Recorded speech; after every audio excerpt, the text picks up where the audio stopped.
Back in patch 0.7, we added the Druid class, alongside its first two transforms, the Brutish Werebear and the versatile Spriggan. As our development team continues to raise the bar across Eterra, it is finally time for us to take a look at the beloved Druid and bring his design and vision to life. We are revisiting the Druid in all of his forms and revamping his gameplay and visuals leading into patch 0.8.4. Both of the existing Druid transformations are receiving completely new models, animations, and VFX that elevate them to our current level of quality. Our Werebear and Spriggan forms are receiving fully repolished toolkits, featuring both new and remastered skills, skill trees, and visual effects. We made the skill trees deeper and more diverse, allowing for more strategic choices for you to design your build around. For Werebear, we decided to keep Swipe as part of this toolkit and upgrade its visuals. We're also providing more interactions with other skills than before, such as the node Ursine Storm. We replaced the old Werebear skill with Warcry, as it was both thematic and fitting. By doing so, players can now gain the full effects of Warcry should they choose to specialize in it. Werebear's first new skill is Maul. Maul will be replacing Ravage as a heavier melee attack with a short cooldown.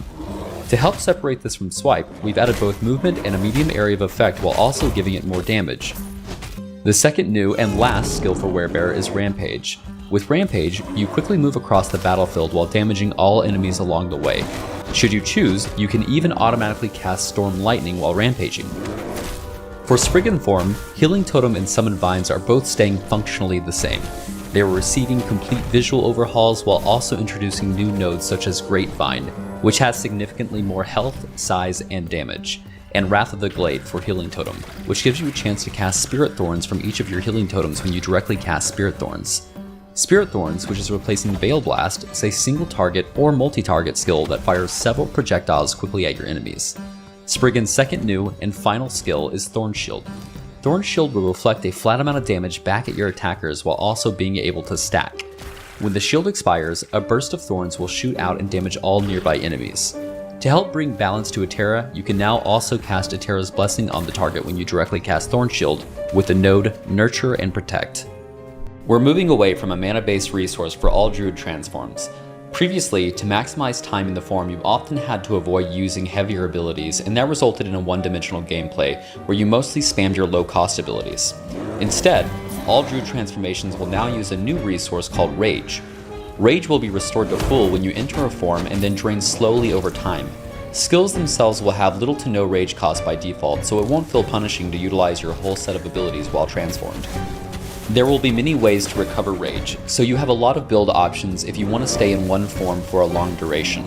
Reaching the point where you can stay in a form indefinitely should be much easier than before, and there will be many more ways to achieve it. 0.8.4 adds the third and final Druid transformation skill, Swarmblade form. In Swarmblade form, you can fly around, cut down enemies, spawn locusts, and gather them in a swarm around you. Its abilities are focused around mobility, melee, damage over time, and minions. Swarmblade has two distinct fantasies that we want to hit, one being a fast slashing bug and the other being the Hive Father. With only 4 skills on the bar, we were aware that in order to really hit both of these, we would need to have these themes overlap on some skills. Also, having a contained kit like this on a character gave us the ability to create some really exciting ability interactions, since we know every Swarmblade player would be using the same base abilities. Swarmblade's first skill, Armblade Slash, is a fast melee slash attack. It will be your most reliable attack in Swarmblade form with no cooldown and no rage cost. We've designed the Swarmblade heavily around rapid melee slashing, and while Armblade Slash will be deadly, it will not be the only melee attack in your arsenal. Swarmblade's third skill is Summon Hive. Summon Hive hits on a very key theme in Last Epoch. When using the ability, he throws down a hive and summons some feisty wasps to fight next to him. This hits the summoner theme that the Druid should have and puts the Swarmblade as a Hive Father or King Bee of sorts. And of course, the wasps do scale with minion damage.